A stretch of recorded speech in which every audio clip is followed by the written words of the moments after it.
Leerders, goeiemiddag en welkom by hierdie 6de sessie van Besigheidsstudies Hersiening. Ons is inderdaad baie bly dat julle ingeskakel is.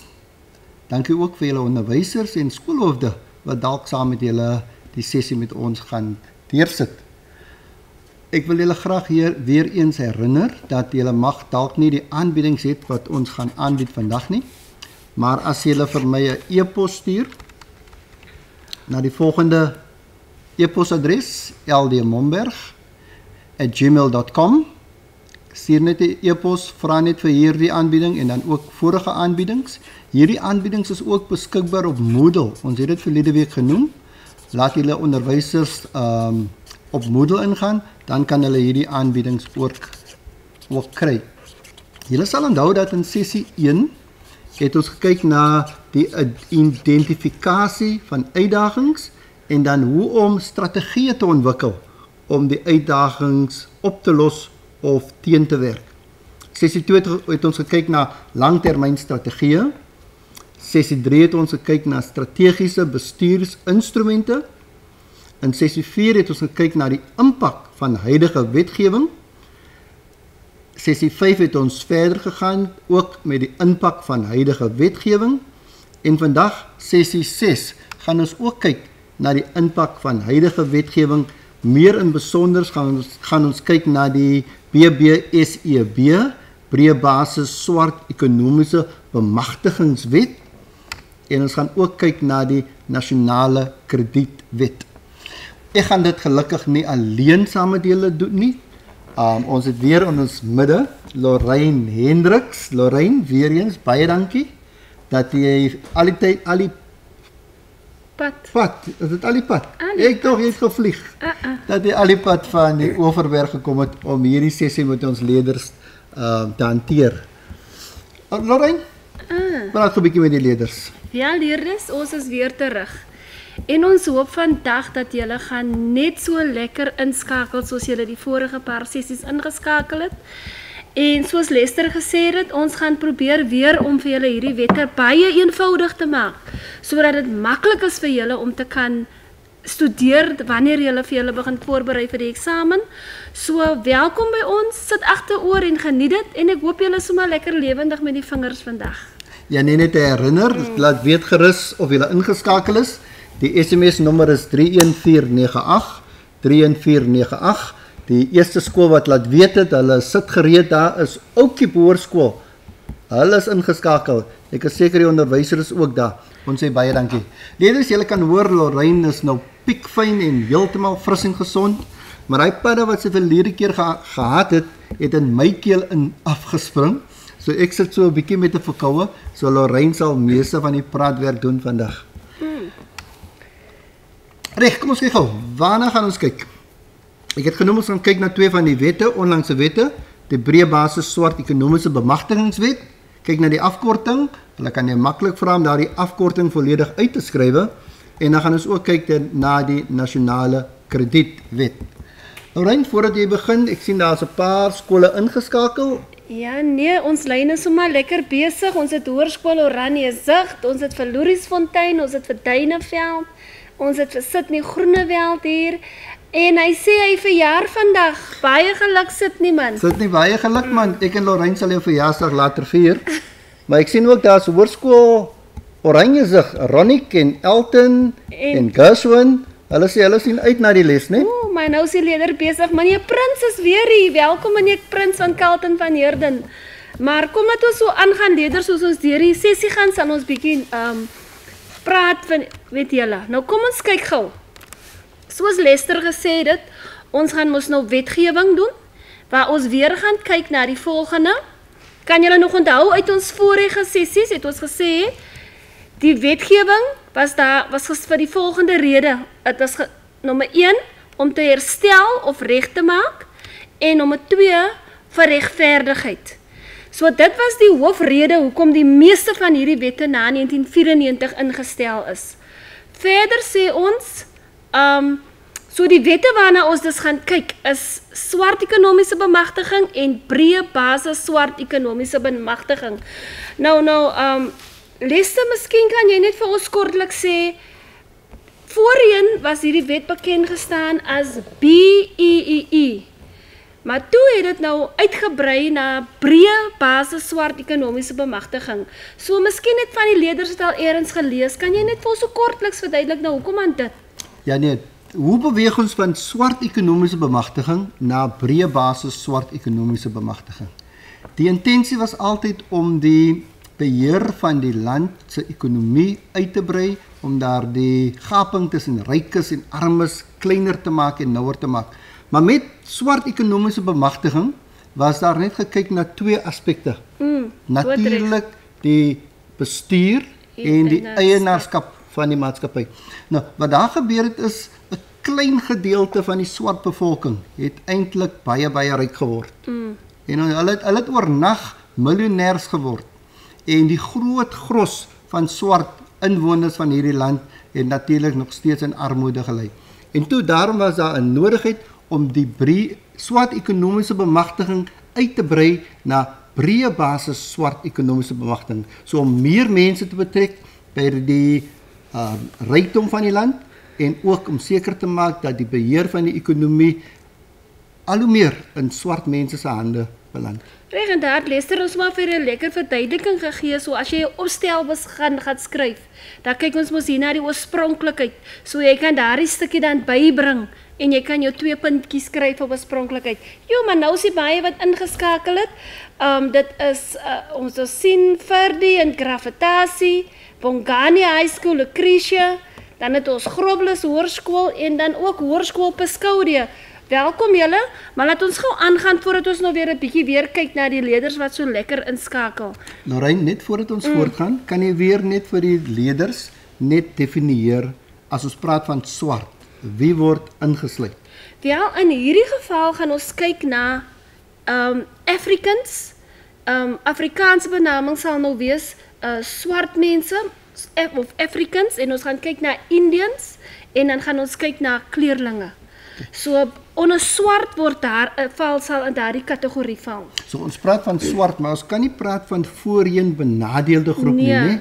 Want by voorheen benadeelde word wit vroue ook ingesluit. Maar hierdie wet het spesifiek betrekking op om swart mense te bemagtig. Lieflik. Reg? So kom ons gaan aan.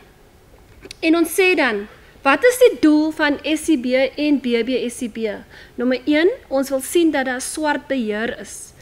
Dan wil die wet seker maak dat maatskappye in swart besit is, en dan wil ons ook seker maak dat die bestuur van besighede deur swart mense, dat daar meer swart mense aan bestuur van besighede is. Lorraine, kan ons gaan net weer terug gaan na die skyfie? Swart beheer. Wanneer is 'n maatskappy onder swart beheer? Ons kan sê dis onder swart beheer wanneer daar ten minste 50.1% van die eienaars swart persone is. Dan kan ons praat dat die maatskappy is onder swart beheer. Kan ons dan ook sê wanneer meer as 50.1% van die aandele in die hande van swart die swart is soos gedefinieer in die wet? Heeltemal reg, Lester. Reg? So onthou leerders, daar is 'n verskil tussen swart beheer en ook nie 'n verskil nie, maar onthou 50.1 in swart beheer se hande, of as 50% van die aandele, 50.1% van die aandele in die hande van swart persone is. En wat sal die aandeelverhouding wees as ons praat van swart bemagtiging? By swart bemagtiging dan sal ons min of meer sê dat 25.1% van die eienaars van die besigheid swart moet wees. Of 25% van die aandele, van die waarde van die aandele is in besit van swart mense. Doodreg. Maar dan Lorraine kry ons ook swart vroumense bemagtiging. Wanneer is 'n maatskappy in daardie geval swart vroumens bemagtig? Julle moet onthou hierdie getalle, ons sê 'n maatskappy is wanneer ons sê dit is swart vroumens bemagtig, dit is wanneer 30.1% van die eienaarskap in die hande van swart vroue is. Of soos ons net al gesê het, of die aandele van die maatskappy in 30.1% van die swart vroue se hande is. Reg? Lieflik, ek dink dat het moes maar lekker opgeklaar. Lorraine, voordat jy aangaan, daar is nog so baie leerders wat hier ingeskakel is. Hulle sê ons is terug hier by Bongani vir die sessie 5. Bongani, dis sessie 6, jong. Julle moet asseblief teruggaan na sessie 1, 2, 3, 4 en 5. En dit kom van Ferdi, van Terry, The Game en Braskit. Ja. Ons is ook maar heel wat met julle. Martha Prins sit en wag vir die vraag. Martha, hou daar die vingers warm. Die vraag kom sommer nou kortliks. Lorraine, daar's nog 'n paar Dan het ons vir hoërskool Kenraad, hulle sê sommer 3 keer hulle is ingeskakel. Welkom julle Keithen, Eric, Leroy en Winfred. Baie welkom Howard, Erivico. Ag, ons kom nie by al die name nie, maar ons sê hoërskool Kenraad is heeltemal saam met ons vandag. Welkom julle. Lorraine, ek wil net noem hoërskool Pescodium. Hulle het my 'n e-pos gestuur en hulle het my daar die vorige aanbiedings aangevra. Ek beloof sodra ek by die huis kom hoërskool Pescodium, sal ek daar die vorige aanbiedings vir julle stuur, né? So. Kom ons gevorder net gou 'n bietjie leste. Ons sê verder swart ekonomiese magtiging dit het 'n doel om die bemagtiging van swartes in die volgende areas: eienaarskap en bestuur. Baie belangrik leerders, reg? Die swart ekonomiese magtiging wil seker maak dat maatskappye se eienaarskap nie oorheers word nie, maar dat daar swart eienaarskap in die besigheid ook en ook dat die bestuur van die maatskappy swart mense insluit, swart persone insluit. Reg? Leste, volgende. Breë basis ekonomiese bemagtiging het ook ten doel om status te verkry, om BBSCB status te verkry, word die besigheid volgens 7 pilare gemeet en ook 'n tellingkaart gegee. Nou in Engels noem ons hom 'n scorecard. Nou kom ons kyk gou waaruit bestaan hierdie 7 pilare. Die 7 pilare, Reg, die eerste een is eienaarskap en natuurlik eienaarskap van die besigheid. Tweede een is gelyke indiensneming. Die derde is die vaardigheidsontwikkeling. Die vierde, koöperatiewe sosiale investering. Vyfdens, nywerheidsontwikkeling. Nommer 6, voorkeur verkryging. En dan die laaste ene is bestuur. En ons sal een vir julle unpack in die eienaarskap, die doelwitte en net 'n verduideliking gee van elkeen. Lorraine? Ek sien is nog 'n paar leerders. Ek sien ons het vir Mr. Jamike met sy spannetjie. Ons sien ons het 'n spannetjie van Groenberg. Ek hoop nou dis nou Groenberg daar in die Oeverberg. Welkom julle. En leste sien ons vir Grobbelaars. Hoop. En ook Tafelsikse leerders is ingeskakel. Ja, Lorraine, daar was nou net 'n SMS wat deurgekom het. Hulle vra hoekom noem ons nie hulle naam nie. Ons gaan dit nou kry en ons sal beslis julle naam noem sodra ons dit kry, nee, moenie worry nie. Ons sal dit noem. Ons sal erken dat julle hierdie sessie bywoon en dat julle ook reageer op ons vrae en dat julle baie vlugtig SMS. Okay, Lorraine, kom ons gaan aan. Ja, laat ek net ten minste erkenning gee. Ek sien hier Swartberg se leerders sê hulle is getrou en hulle is ingetune. Oh, lieflik. Kom ons gaan verder. Leste, eienaarskap. Reg, as ons praat van eienaarskap, wil ons weet, dit bepaal die hoeveelheid individuele swart aandeelhouers, uitgesluit eienaarskap van pensioenfondse en dan ook staatsinstellings. So, ons wil weet hoeveel van daardie aandele behoort aan swart aandeelhouers. Dis die eerste ding waar volgens die maatskappy geëvalueer word sodat hulle 'n punt kan kry. Natuurlik, hoe meer swart aandeelhouers hulle het, die groter die getal punte wat hulle kry. Absoluut, ja. Kom ons gaan verder, ons kyk na bestuur. By bestuur gaan daar gekyk word, onthou elkeen van hierdie pilare het 'n sekere persentasie, reg? Nou by bestuur gaan daar gekyk, hoe gaan hulle meet of die bestuur voldoen aan swart ekonomiese bemagtiging. Ons gaan kyk hoeveel swartes is in senior uitvoerende en uitvoerende posisies. Baie belangrik. So, daar is 'n verskil tussen 'n persoon wat in 'n senior uitvoerende posisie is in 'n bietjie van 'n hoër posisie as 'n persoon in 'n uitvoerende posisie, maar dit plaas hulle nog steeds in die bestuur van die maatskappy. En onthou, waaroor gaan swart ekonomiese bemagtiging?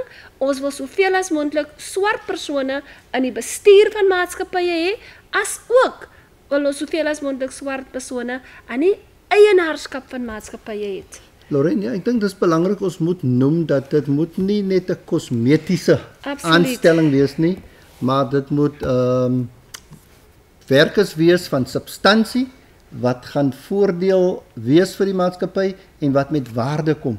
En ek dink 'n belangrike verantwoordelikheid wat besighede het is natuurlik opleiding, mentorskap van hierdie persone wat dan daardie senior posisies kom. En nou kan ek ook die leerders sien hoe die ander wette wat ons reeds gedoen het. Nou wat Lester praat van die mense moet waarde toevoeg. Onthou julle wat ons gedoen het met die wet op gelyke indiensneming, reg? Onthou julle wat ons gedoen het met die wet op vaardigheidsontwikkeling. So dit is belangrik dat hierdie die posisies wat gevul word, moet ook daardie wette in ag neem. Want 'n maatskappy, onthou wat ons gesê het, kan beboet word indien hy byvoorbeeld nie hy kan nie beboet word nie, maar daar kan probleme wees as hy nie voldoen aan die regulasies van daardie wette ook nie. Absoluut. Lorraine, ek moet dit net noem, hier is die SMS waarvoor ek gesoek het.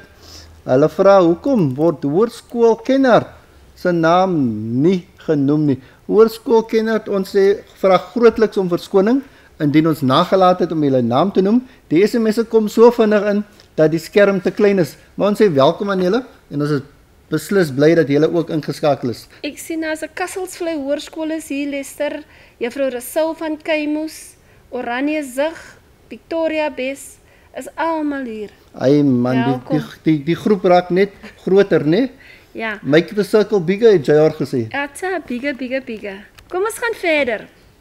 En ons sê, senior en uitvoerende posisies weeg swaarder as nie uitvoerende posisies. Verstaan nie? So die klem moet val dat swart persone in posisies is waar hulle deel is van die bestuur van die maatskappy. Want 'n persoon wat in 'n nie uitvoerende posisie is nie noodwendig deel van die bestuur van die maatskappy nie.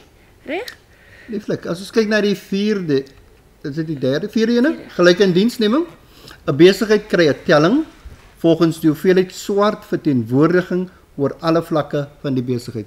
Julle sal weet, ons kry middelvlak, hoërvlak en laervlak. En natuurlik hoe meer werkers ons in die hoërvlak het, hoe meer punte kry ons vir ons stelling vir BS swart breëbasis swart ekonomiese bemagtiging telkaart.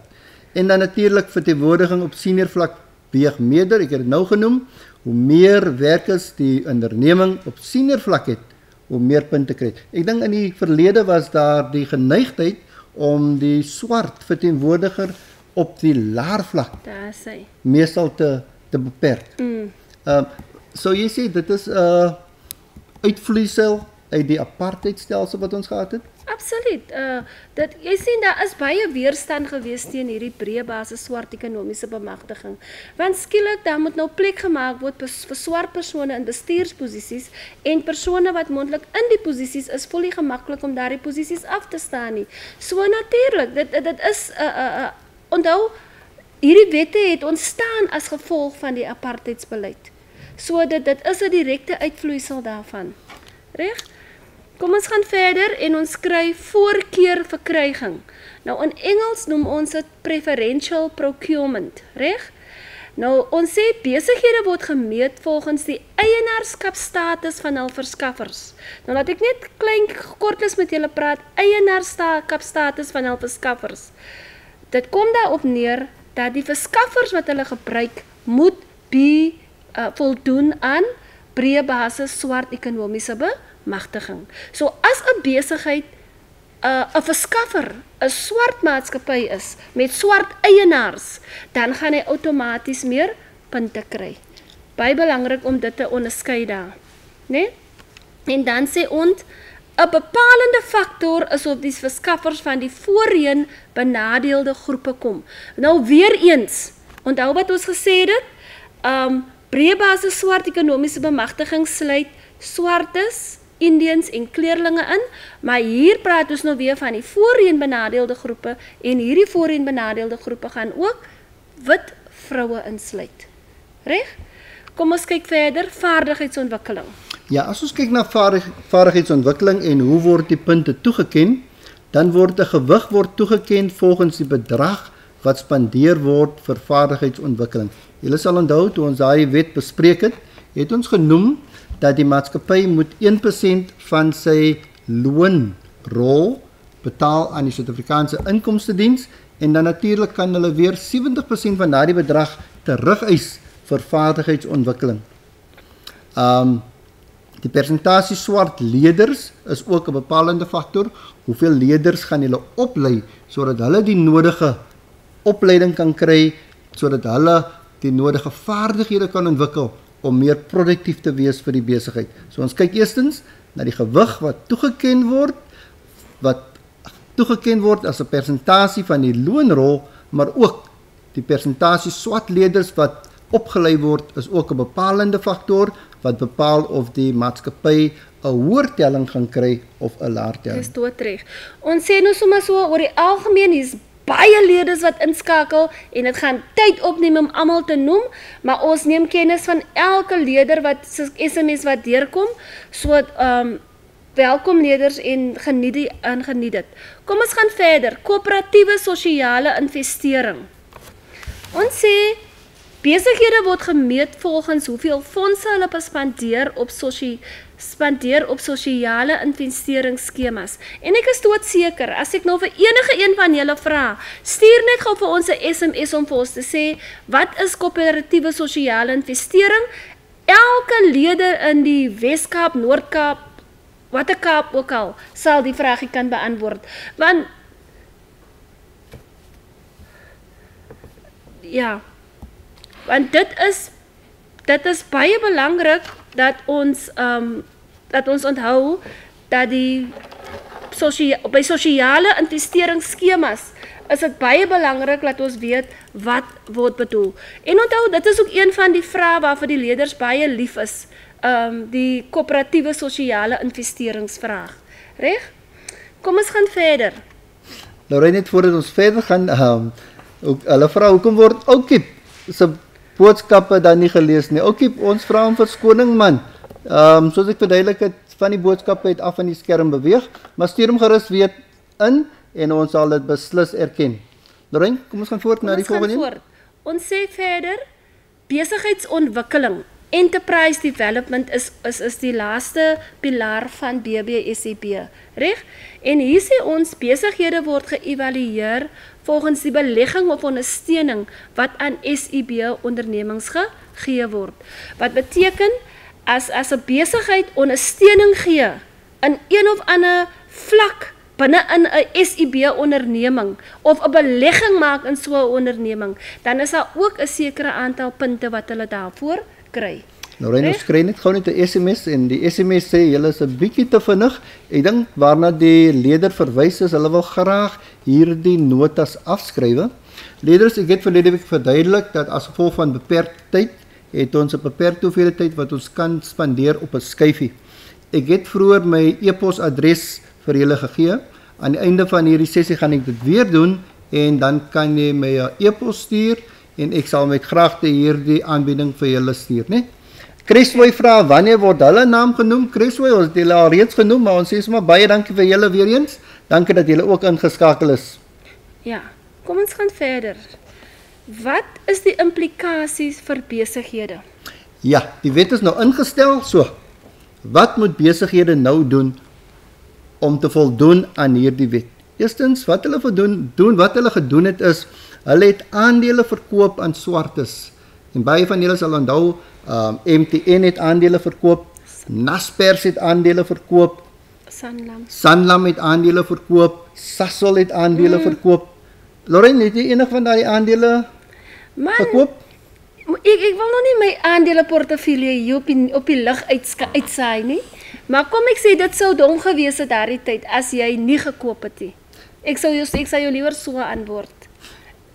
Okay, so ons moet tussen die lyne lees, maar Lorraine, kwalifiseer jy vir daardie aandele? Ja, ek moet kwalifiseer.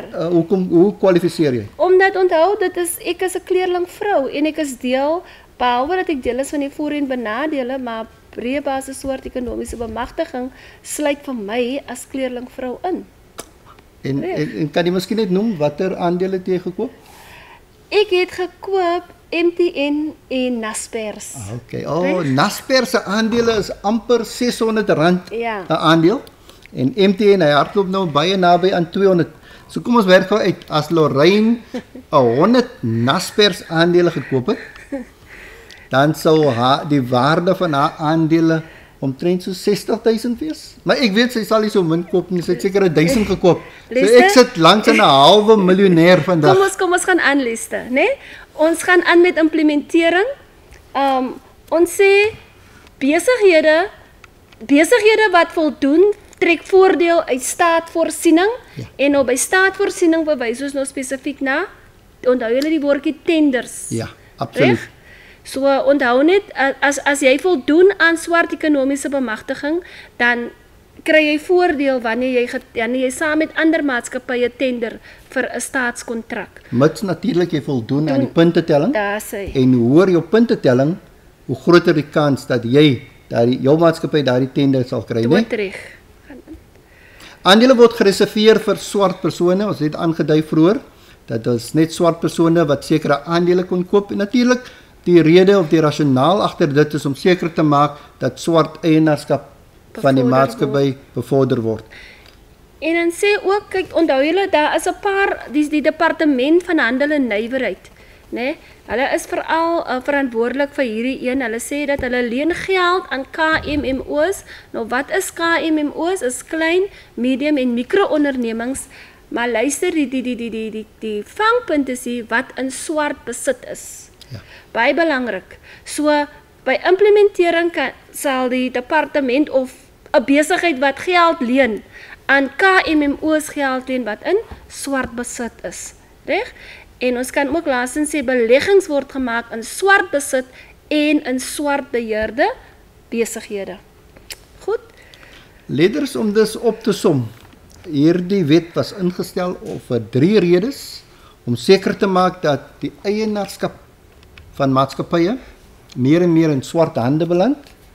Seker te maak dat daar in die bestuur meer verteenwoordigheid van swartes is in die bestuur, veral jou topvlak bestuur. En dan die derde ene is om te seker te maak dat die beheer van die maatskappye al hoe meer in swart hande is. En dit het ook 'n paar nadele ingehou, Leste, en ons kyk hierna, ons sê natuurlik dit is duur en tydrowend vir die besigheid en besigheid verkoop aandeel onder die markwaarde aan SIB vennote, net sodat hulle swart persone binne hulle ondernemings kan hê en min persone trek voor uit die beleid uit en huidiglik is dit so dat daar is 'n sekere aantal persone in die ekonomie wat voordeel getrek het uit dit. Dit is nie soseer die arm persoon wat nie die resource, die hulpbronne het wat voordeel trek nie, maar dis in hierdie geval meer die persoon wat al reeds 'n klomp geld het wat voordele trek.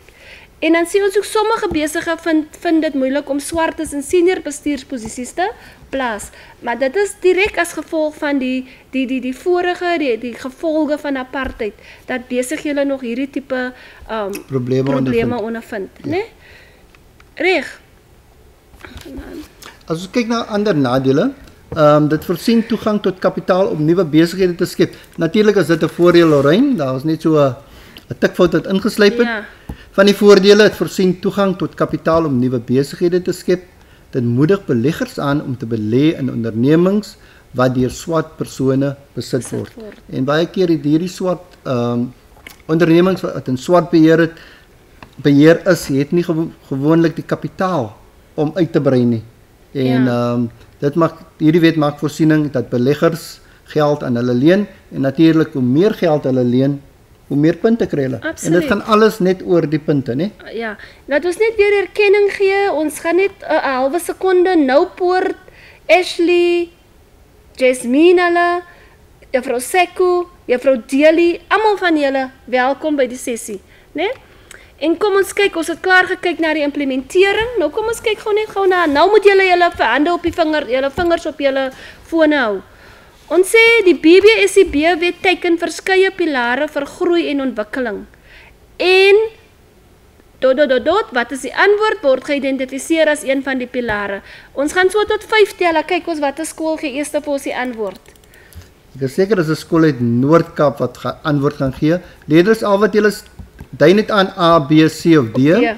Die BBSCB-wet teiken verskeie pilare vir groei en ontwikkeling en word geïdentifiseer as een van die pilare. Jo, daar is die antwoorde. Almal reg. Maar niemand sê wie dit is, so Nee, baie geluk. hulle was so gretig om dit in te sê. Dis net A. Baie geluk julle. Dit Lieflik. is, daar sê die antwoord is A.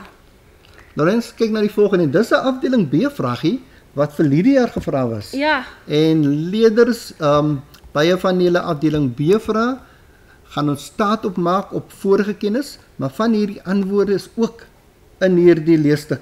So Lorraine, kom ons kyk gou. Lees gou net vir ons daar. Wat sê die okay, ons leesstuk? sê die Afrika Finansieringskoöperasie beperk is gemandateer om ontwikkeling in Suid-Afrika te bevorder. Hul primêre doel is om die deelname van swart persone in alle sektore van die ekonomie te bevorder, 'n positiewe impak om werkskeping te maak, vaardigheidsontwikkeling en opleiding, asook om voorkeurverkryging te bevorder. Om dit te bereik, moet AFK beperk betrokke raak by 'n aantal aktiwiteite reg oor die provinsie. Kom ons kyk gou. Wat is die betekenis van voorkeurbekrywing soos beskryf in die artikel? Reg? Die betekenis van voorkeurverkryging. Voorkeurverkryging kan ook verwys na voorkeuraankope. Ja. In Engels praat hulle van preferential procurement. Natuurlik voorkeur beteken om iets voor te keer, jou eerste keuse, en dan aankope wat jy verkry van jou verskaffers. Nou, Betekenis van voorkeurverkryging? Het jy vir die antwoorde gegee? ja, daar is dit ons die antwoord leerders en ons sê daar die verskaffers wat koop by BBSCB besighede word voorkeur gegee wat heeltemal korrek is. En ons sê ook besighede word gemeet volgens hul eienaarskapstatus van hul verskaffers. Onthou ons het dit genoem, voorkeurverkryging is een van die pilare van BBSCB en indien 'n besigheid baie gebruik maak van besighede wat in swart bestuur is as verskaffers, dan kry hulle ook 'n aantal punte. Reg? Kom ons kyk na die volgende vraagie. Hoe bevorder AFK BBSCB in Suid-Afrika? En ons sê motiveer jou antwoord. Kom ons gee sommer jou antwoord, die antwoord vir julle. Ons sê nommer 1 leste. Dit verhoog die deelname van swart persone in alle sektore van die ekonomie. Vaardigheidsontwikkeling word bevorder, werkskepping word bevorder, daar ook die opleiding van werkers en dan dit moedig voorkeurverkryging aan in die maatskappy. Absoluut, reg? So kom ons gaan verder en ons sê vir julle vir hierdie wet, breë basis swart ekonomiese bemagtiging vir eers is ons klaar, maar kom ons gaan aan na die volgende wet toe en ons kyk na die nasionale kredietwet. Ja nee, leerders, die volgende wet is die nasionale kredietwet. Ons sê baie dankie vir Lorraine vir die aanbieding van daardie wet. Lorraine, ek is seker die leerders verstaan daardie wet nou veel beter. As ons kyk na die SMS'es wat inkom en hulle sê baie dankie vir die opoffering, juffrou Sesko van Kasselsvlei hoor. Die leerders sê hulle is baie bly dat u saam met hulle is. Leerders, kom ons kyk gou. Die nasionale kredietwet van 2005. As ons kyk, wat moet julle weet van die wet? Eerstens, belangrik, julle moet weet die omskrywing van krediet. Wat is krediet? Belangrik, julle moet weet watter transaksies word gedek deur hierdie wet. Dan ook watter transaksies word nie gedek nie, is uitgesluit. Wat is die doel van die wet? Verbruikers se regte in terme van die wet, voordele, nadele en dan ook die implikasies van die besigheid. Ons kyk na die eerste een. Wat is krediet? Krediet is die vermoë van 'n verbruiker om goedere en dienste te bekom voordat hulle daarvoor betaal met die veronderstelling, met die aanname dat betalings in die toekoms gemaak sal word. So om dit eenvoudig te stel, ek wil graag 'n motor koop. Die motor is R200,000. ek het nie R200,000 in my sak nie, ek het nie R2,000 in die bank nie. Ek beloof dat as hulle my daardie motor gee, dan sal ek in die toekoms elke maand vir hulle omtrent so R8,000 per maand betaal, totdat die bedrag afbetaal is. Natuurlik is dit nie net die kapitale bedrag nie, Lorraine, maar ook die rente. En baie belangrik, as ons praat van krediet, is rente 'n belangrike komponent. Lorraine? Ja, heeltemal. Kom ons kyk gou na watter dienste word ingesluit. Ons het vir die dienste, ons het goedere en dan is dit ook lenings wat toegestaan word, reg? Maar op die volgende kyk ons watter transaksies word gedek deur hierdie wet. Ja, die eerste ene is die oortrokke bankrekening. Julle sal weet, wat is 'n oortrokke bankrekening? Dit is wanneer jy sê byvoorbeeld R3,000 in die bank het, Lorraine, maar jy wil graag 'n televisiestel koop van R5,000. Natuurlik gaan daar 'n probleem wees as jy 'n cheque uitskryf vir R5,000. Daardie cheque gaan natuurlik, wat noem ons dit? Hulle noem hom sommer op. Noem hulle dit op? Hulle noem hom op, ja. Hulle noem dit op. Bounce, the check is going to bounce. Die cheque gaan bounce. Maar wat jy kan doen voor die tyd, jy kan voor die tyd met die bank reël dat hulle vir jou oortrokke rekening fasiliteite gee. So dit beteken jy kan die bedrag geld wat jy in die bank het oortrok met die bedrag wat jy benodig. So as jy R3,000 het en die televisiestel kos R5,000, dan kan hulle vir jou oortrokke rekening gee van R2,000. Ja. Maar hierdie moet vooraf gereël word met die bank, né? En natuurlik gaan dit gepaard met rente. En dan het ons verbandlenings. Ja, kredietkaarte, Lorraine. Die lede se vertrou daarmee, verbandlenings, afbetalingsooreenkomste en dan versekerde lenings. Daai is secured loans, né? Yes. Daar is lenings waarvoor jy sekuriteit nodig het voordat hulle die lening aan jou toeken. So by al daardie transaksies, Lorraine, word rente gehef. So julle kan byvoorbeeld nou al 'n definisie maak van jou nasionale kredietwet dat dit sluit in transaksies waarop rente gehef word. Maar natuurlik nie alle transaksies nie, né? Die wet sluit spesifiek die volgende transaksies uit. Ja, kom ons kyk na wat sluit die wet uit. Die wet sluit eerstens uit versekeringspolisse. Dit sluit uit stokveldtransaksies en dit sluit uit gewone aandele. Nou Leste, wat sou jy dink is die beweegrede hoekom die wet spesifiek hierdie 3 uitsluit? Lorraine, luister, as ons kyk na stokveldtransaksies, dit is 'n baie eerstens onpersoonlike of informele ooreenkoms tussen sê werkers by 'n groep by 'n werk en elkeen besluit, luister, ek gaan elke maand as 12 van ons elke maand gaan elke een R1,000 in 'n pool betaal. Nou daardie is 'n baie informele reëling tussen die werkers. So dit is een rede waarom van hierdie transaksies uitgesluit is. Goed. Kom ons kyk volgende. Kom ons kyk, ek sal die doel doen en dan sal Lester die volgende een hanteer. Wat is die doel van die wet? Nommer 1, dit bevorder die ontwikkeling van 'n kredietmark. Onthou leerders, selfs die wet was ook ingestel om voorheen benadeelde groepe toegang te gee tot krediet. Want selfs voor 1994 was dit nie alle groepe in Suid-Afrika wat toegang gehad het tot krediet nie. So wat die nasionale kredietwet wil seker maak dat alle persone ingesluit is binne in die kredietmark. Verder sê ons dit verseker dat alle kredietprodukte konsekwent behandel word. Nou konsekwent beteken basies almal word dieselfde behandel. Dan sê ons die kredietwet moedig verantwoordelike leenpraktyke aan. En belangrik, hier gaan ons natuurlik, as ons praat van verantwoordelike leenpraktyke, dan weet jy of julle weet van loan sharks. 'n Loan shark is nie altyd 'n verantwoordelike leenpraktykie, ja, né? En dis juist hoekom daardie loan sharks word uitgesluit, né? Uit die wet uit. Reg? En dan die volgende ene is, dit verhoog gelykheid in die produkmark ten opsigte van kredietprodukte. Daar's verskillende kredietprodukte wat soos Lester het genoem, kredietkaarte, afbetalingsooreenkomste en so voorts.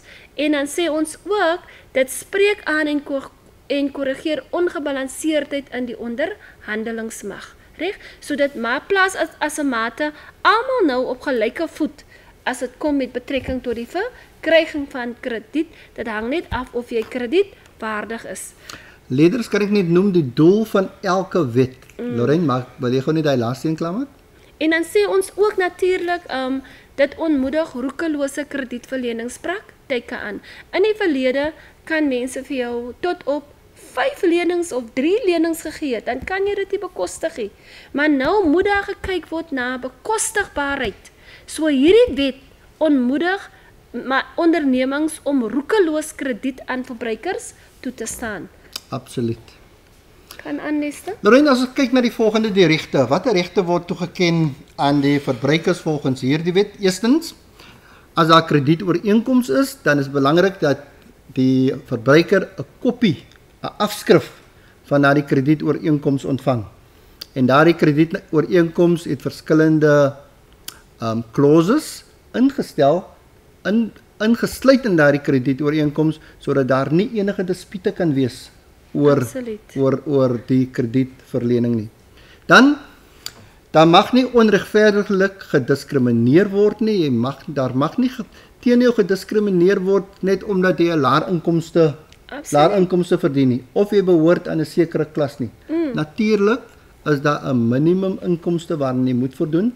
Daar's 'n billikheidstoets wat gedoen word om te bepaal of jy daardie lening kan bekostig. En ek dink dit is die billikheidstoets staan normaalweg bekend as ek sê dit's die hulle gaan kyk na jou kredietwaardigheid. Absoluut. En jou kredietwaardigheid 'n maatskappy, die eerste plek waar hulle gaan kyk, dit is by die kredietbureau. Ja. Is die eerste plek waar hulle gaan kyk, is Lester kredietwaardig om hierdie as hy maak 'n lening vir R100,000 by ons, maar is hy kredietwaardig? Hoeveel maatskappye is daar waar sy rekeninge in die rooi is? En daardie maatskappye sal hom almal gelys het op die Johannesburgse effektebeurs. Reg? Sê gou weer, Lorraine. Nee, sal hom alles gelys het op in die kredietbureau. Waar kom ek aan die Johannesburgse effektebeurs? Jammer man. Nee, ek dink seker aan die aandele wat ek dink ook Naspers se aandele. Ja, belangrik daar die kredietbureau. Hulle is natuurlik geregtig om persoonlike inligting in te samel oor jou kredietpraktyke. So hulle sal byvoorbeeld weet presies hoeveel kredietlenings ooreenkomste jy het. Hulle sal weet wat is jou inkomste, hulle sal weet waar jy werk en al daardie inligting is beskikbaar aan ander kredietvoorsieners. So voordat hulle eers vir jou krediet toestaan, dan gaan hulle na die kredietbureau toe. Lorraine, selfs as jy aansoek doen vir 'n werk, né? Absoluut, vir sekere werke, veral waar jy met geld gaan werk, dan gaan hulle kyk. Ons kan nie 'n man aanstel of 'n vrou aanstel wat miljoene rande in die skuld is nie. Hy gaan absoluut getem wees om bietjie te vat van die maatskappy. So dit is so, hulle gaan vasstel. Lorraine, as ons kyk na nommer 3, as jy aansoek doen vir 'n lening of 'n krediet en die kredietvoorsiener staan dit nie toe nie, dan moet hulle vir jou op skrif redes verskaf waarom hulle die krediet nie toegestaan het nie. Jy moet die inligting ontvang in jou amptelike taal. In die Weskaap sal dit natuurlik wees Engels, Afrikaans en isiXhosa. En dan die ooreenkoms moet in eenvoudige en verstaanbare taal gegee word. En daar moenie daardie fyn skrif met daardie voorwaardes wat altyd in ou ooreenkomste ingesluit was, mag nie in die nuwe ooreenkomste wees nie. Dit moet duidelik wees. Almal moet dit kan lees en daar moet nie besigheidsjargon gebruik word om sekere terme te verduidelik nie. Ja. En die laaste een, Lester? Die laaste een dan daar is toegang en die uitdaging van kredietrekords en informasie. So wat dit basies sê, as jy nie tevrede is met inligting wat hulle van jou het, mag jy dit uitdaag en hulle vra maar hoekom is dit so? Verstaan jy? Dit is wat basies ons sê met uitdaging. Kom ons kyk na die voordele. Lorraine, net voordat ons kyk na die voordele, ek sien daar, hulle sê dankie vir die sessie. Ons geniet dit baie. Dis Barkley Wes Hoërskool, meneer Daza, Jasmine, Tuna, Byron, Roy, Louise en Dirkie. Ja, en as 'n hele paar mense voor dit ook, maar baie dankie julle man. Ons wens ons kon almal julle name genoem het. Wat die voordele betref, kom ons kyk gou vir die verbruiker. Nommer 1, ons het reeds genoem, dit beskerm die verbruiker teen onregverdige kredietpraktyke. Reg? Die tweede ene is, dit beskerm teen oormatige kredietverskaffing. Ons het al almal dit genoem soos ons deur die program gegaan het. Ons sê ook, meer inligting moet aan die verbruiker gegee word. Soos Lester gesê het, dit kan nie net meer weer gesê word, nee, jy kan nie krediet kry nie, jy het die reg om te weet hoekom ek nie dit kan kry nie. Maar ook, jy moet presies weet oor hoeveel maande jy gaan terugbetaal, Daar is hy, wat is die bedrag wat jy gaan terugbetaal, Terugbetaal. en hoeveel rente daar gevra gaan word word. gehef op daardie kapitalebedrag. Dis reg. En die laaste een, dan die voordeel sê ons dat dit ontmoedig verbruikers om produkte te koop wat hulle nie kan bekostig. Julle ken mos hy storie van we want to keep up with the Joneses, reg? Nou die kredietwet gaan, ons hoop dit ontmoedig mense om produkte te koop wat hulle nie kan bekostig. Lorraine, ek kan sê dat dit was wel bietjie suksesvol alreeds. Kredietverskaffing in die land het afgeneem, maar ook die hoeveelheid goedere en dienste wat teruggeneem word deur kleinhandelaars wat nie deur die verbruiker betaal kan word nie. Daardie bedrag het ook aansienlik verminder, juis omdat hierdie nuwe wet ingestel is. Sê. Maar anders. Reg, ons kyk na die kredietverskaffers, wat is die voordele vir hulle?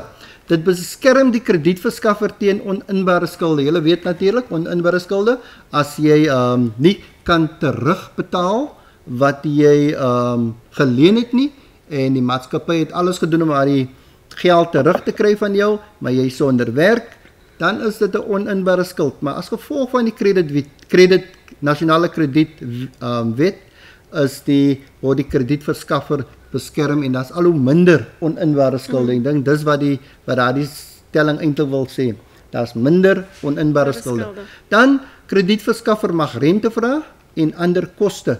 Natuurlik die rente is vasgestel.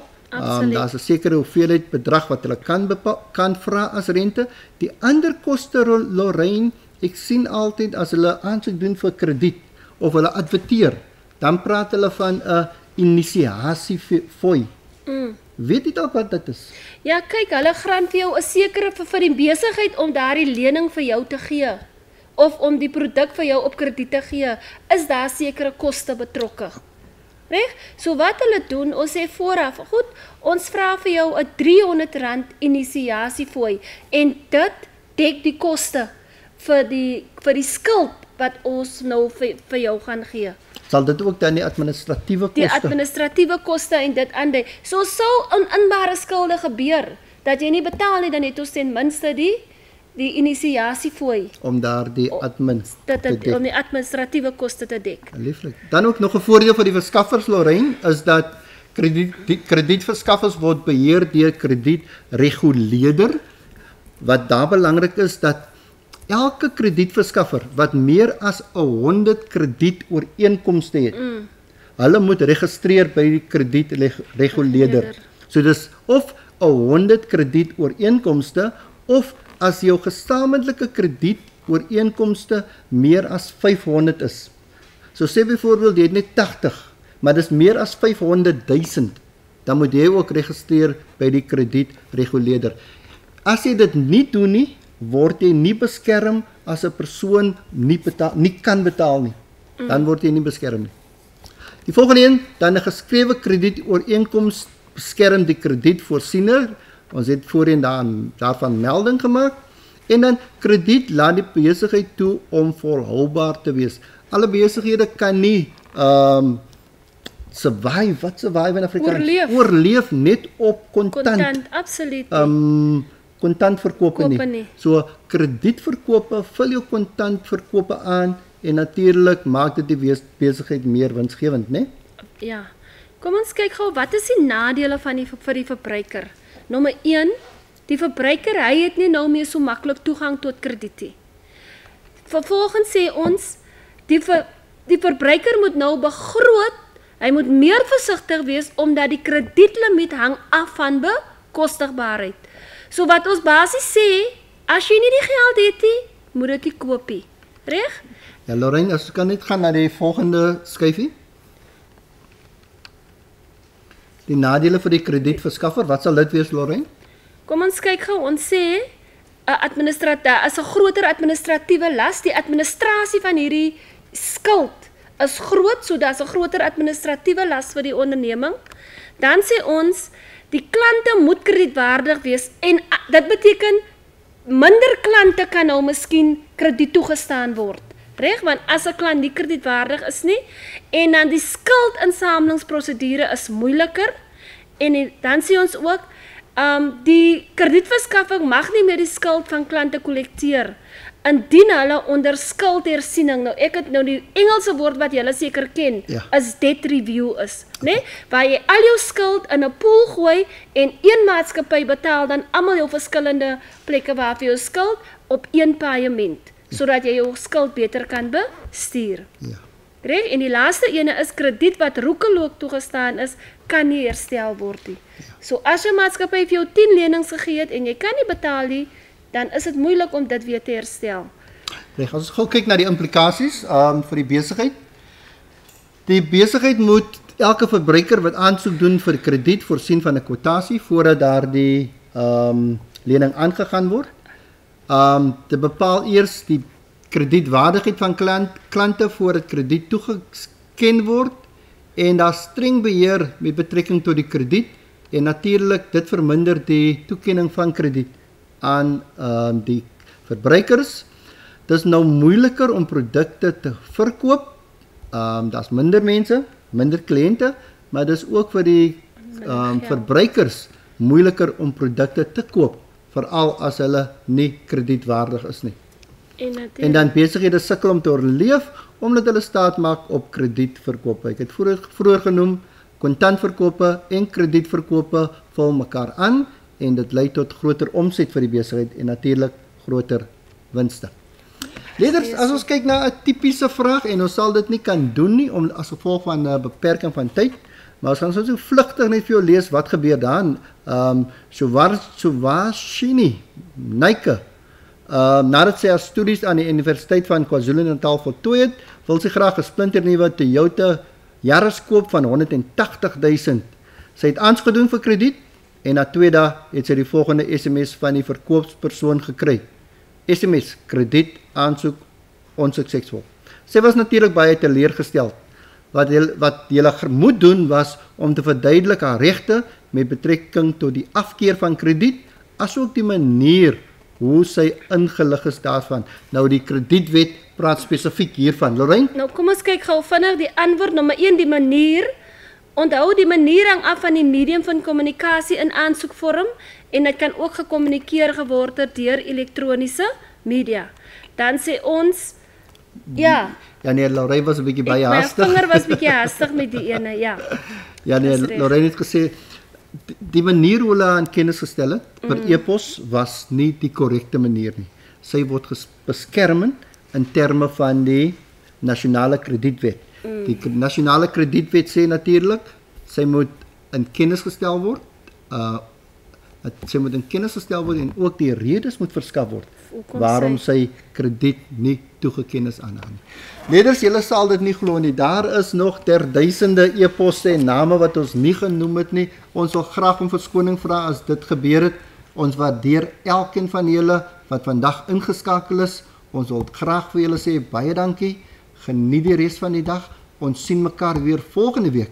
En dan gaan ons kyk na beleggings en 'n paar berekeninge doen. Lorraine sal weer aansluit by my. Kom ons sê net laastens, dankie leerders Sakkie, Frederik en meneer Solomons. Baie dankie, dit was lekker om met julle te wees en ek sien ook weer uit na volgende week.